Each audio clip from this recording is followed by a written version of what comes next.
John Mulaney recalls how Lorne Michaels invoked the late John Belushi to encourage his sobriety. He goes, "I knew John Belushi for 7 years. I've been talking about him for 48 years, because that's the shrapnel that happens when someone goes down like that." Mulaney recalled of Michaels' encouragement.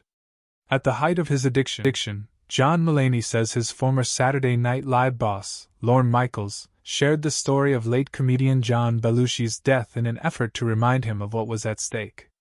In Netflix's latest installment of My Next Guest Needs No Introduction with David Letterman, the big mouth comedian, 41, got candid about his struggles with alcohol and drug addiction and the moments leading up to what he once called a star-studded intervention, as well as his most recent stint in rehab.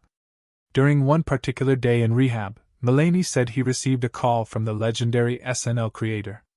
The two shared an hour-long conversation, where Michaels told the tragic story of Belushi's death in order to remind him of how his friends and family would be affected if he were to succumb to his addiction.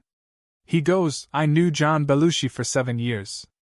I've been talking about him for 48 years, because that's the shrapnel that happens when someone goes down like that," he recalled.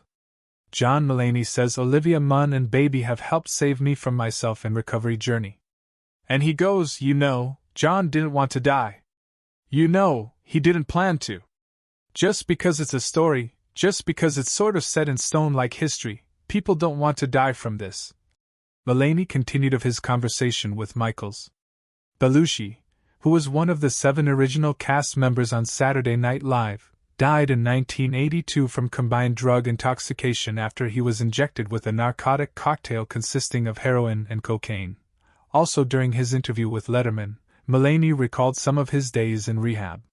He said while detoxing from the drugs in his system, he was grinding my teeth so much that a molar cracked.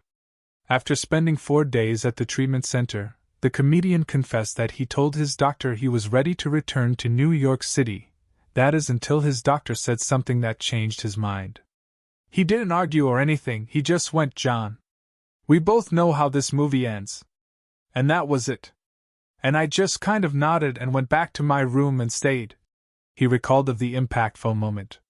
John Mulaney says he really identified with Matthew Perry's story amid his own journey with addiction. "I wouldn't have even thought I was addicted to it," Mulaney said of his previous drug use. "It's just how I lived every day.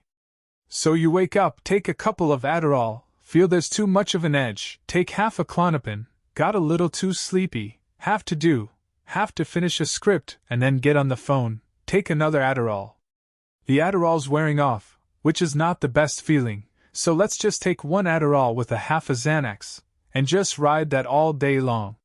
In December 2020, Mulaney checked into rehab to seek treatment for after relapsing amid his decades-long battle with addiction. In his 2023 Netflix special Baby J, he took the opportunity to thank all of his friends who organized and attended his intervention. This included Seth Meyers, Fred Armisen, and Nick Kroll, among others. "Do you know what it's like for 12 people to save your life?